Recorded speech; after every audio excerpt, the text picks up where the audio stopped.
कि मुझे भी श्री जी के दर्शन 5 मिनट में हो जाए। आप राजा जनक नहीं हैं।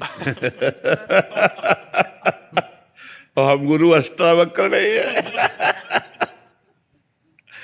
नहीं, राजा जनक जैसा शिष्य और अष्टावक्र जैसे गुरु, तो उन्होंने कहा घोड़े की रकाब पे पैर रखते हुए जितनी देर में बैठा जाता है इतने में ब्रह्म बोध करा देंगे।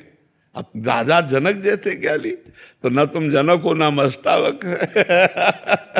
इसलिए बात यही समाप्त होती है, नाम जप करो, जब कृपा लाडली की तो दर्शन दे दे। लाडली कोई किसी के अधीन थोड़ी है, ब्रह्म भी जिनके अधीन है, जाके अधीन सदा इस सांवरो या ब्रज को सिरताज, हमारे माई श्यामा जू को राज। तो इसलिए हम नाम जप करें, उनसे विनय करें, वो कृपा करें तो हो सकता है बस शांति से। जी आयुषी शर्मा जी बनारस, श्री हरिवंश महाराज जी पहले मुझे मेकअप वगैरह का बहुत शौक था महाराज जी, और ऐसा लगता था खूब पैसा कमाऊं, बड़ा पद हो, सुंदर सुंदर भोग हो। महाराज जी जब से सत्संग सुना है और यहाँ आना शुरू किया है केली कुंज में, तो महाराज जी तब से मतलब ये कम हो गया है, और मतलब ऐसा हो गया कि अभी केवल और केवल भजन करना है, वृंदावन वास हो जाए, प्रभु की प्राप्ति हो जाए।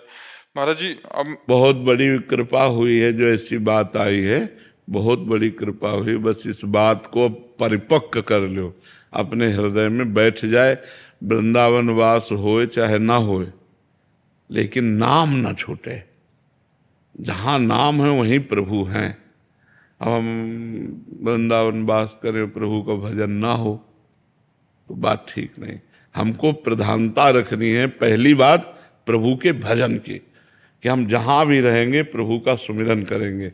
अब दूसरी बात, अर्जी लगाते रहिए कि वृंदावन वास हो जाए, अगर श्री जी वृंदावन वास दे दें और फिर भजन हो तो और बढ़िया बात है। पर जहाँ भी रहे भजन परायण रहे। मनुष्य जीवन का उद्देश्य यही है कि हम अपने कर्तव्य कर्म का पालन करते हुए, ध्यान से सुनो, अपने कर्तव्य कर्म का पालन करते हुए भजन करके भगवान को प्राप्त कर लें।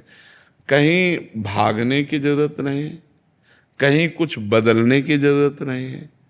जो हो, जहाँ हो, जैसे हो, भगवान के हो, आप बस नाम जप शुरू कर दो, भगवान का सुमिरन करो, अच्छे कर्म करो, पवित्र भोजन करो, भगवान की कृपा हो जाएगी।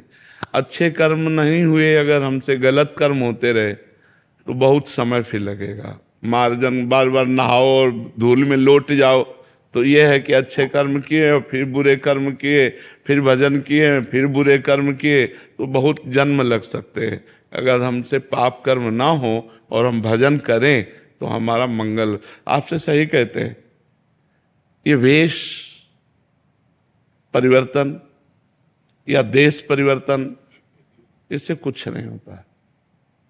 जब तक उद्देश्य परिवर्तन नहीं होता तब तक बात नहीं बनती। अगर हमारा उद्देश्य अंदर का बदल जाए, जैसे बच्चा बोला पहले उद्देश्य था शरीर श्रृंगार संसार सुख, अब हमारे अंदर लगता है कि मनुष्य जन्म की सार्थकता भगवत प्राप्ति, तो उद्देश्य बदल गया। अब आप नौकरी करो, पे व्यापार करो, कुछ भी करो, आपका उद्देश्य भगवत प्राप्ति है तो बढ़िया। अब जैसे उद्देश्य हो गया धन मान प्रतिष्ठा, तो अब आप चाहे बाबा जी बन जाओ, चाहे आप गृहस्थ रहो, वही चलेगा, क्योंकि उद्देश्य आपका धन बन गया ना, उद्देश्य आपका संसार बन गया। बस इसलिए हमें ये समझना है कि हमारा उद्देश्य ठीक हो जाए। भेष परिवर्तन, स्थान परिवर्तन खास बात नहीं है, खास बात है उद्देश्य परिवर्तन। और उद्देश्य जो बनावे उसकी सुरक्षा के लिए फिर वैसे ही आचरण करे, वैसे व्यवहार करे। ऐसे में शास्त्र स्वाध्याय करना, नाम जप करना, संयम से रहना, कोई पाप ना हो और खूब भजन करना, तो भगवान की प्राप्ति हो जाएगी। उद्देश्य परिवर्तन महान वस्तु है, स्थान परिवर्तन, भेष परिवर्तन इसका कोई खास विषय नहीं है।